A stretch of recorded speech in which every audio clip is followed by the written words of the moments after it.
Μανώλης Κιστάκης, ξεκινάμε.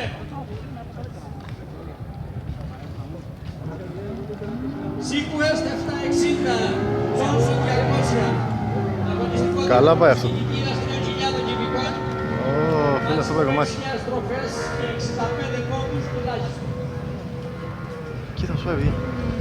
Κοίτα πως φεύγει. Ξεκινάει για 10 κύκλους. Κομμάτι. Λιμάνι Ηρακλείου.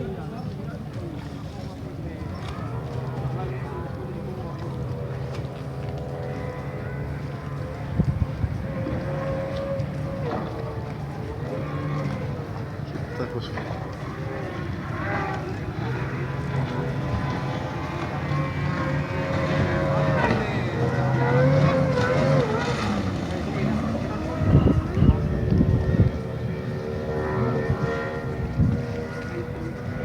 Τα σκάφη που βλέπετε δεν έχουν καμία σχέση με τα σκάφη παραγωγής, έχουν τεράστιες διαφορές και στους κινητήρες και στα πόδια και σε πολλά άλλα που χρειάζονται για να τρέξει ένα σκάφος σε αγώνες.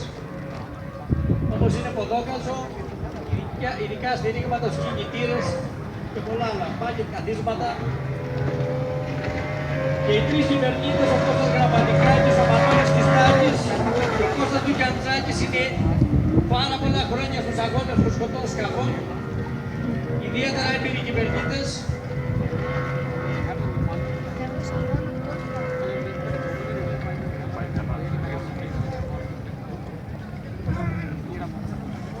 Πάει ο